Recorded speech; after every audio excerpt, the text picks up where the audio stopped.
Okay, today we are in the Amplified Bible, and I happen to be a huge fan of the Amplified.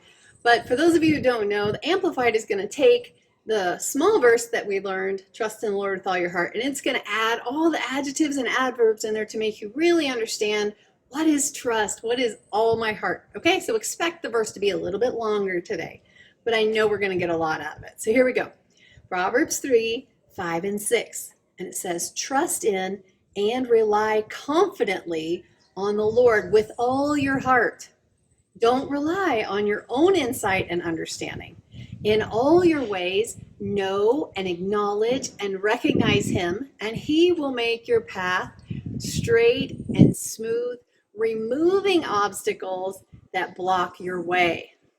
Beautiful, right? What a promise.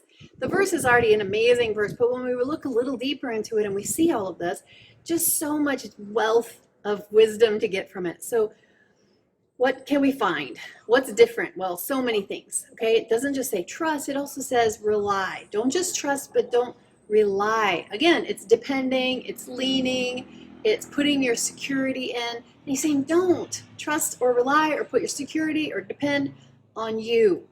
The only place that you can put that safely is on God.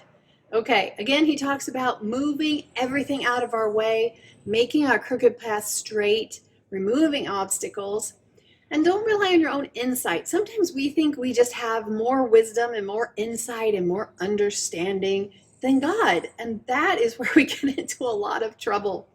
I want us to look at Jeremiah 17, also in the Amplified, verse 5 and verse 7. Okay, so let's see if you don't pick up on a few of the same identical words being used here. What's Jeremiah saying? Verse 5, he says, cursed is the man, which man? Who trusts and relies on mankind, making weak, faulty, human flesh his strength. Now, we just talked about that yesterday. Hezekiah was talking about the king of Assyria, and he said he has only the arm of flesh. It's the same thing. Weak, faulty, human flesh. And what happens to that person? Their mind and their heart is turned away from the Lord. And that's what we saw with the king of Assyria. His heart and mind definitely did not belong to the Lord. All right, that's verse 5. And we see the connections, those same kind of words that are used in verse 5 that's also in Proverbs 3, 5, and 6. But now let's get to verse 7, because that's where I hope all of us really resonate. Verse 7 says, blessed with spiritual security is who? The man who believes and trusts in and relies on the Lord, whose hope and confident expectation is on Him.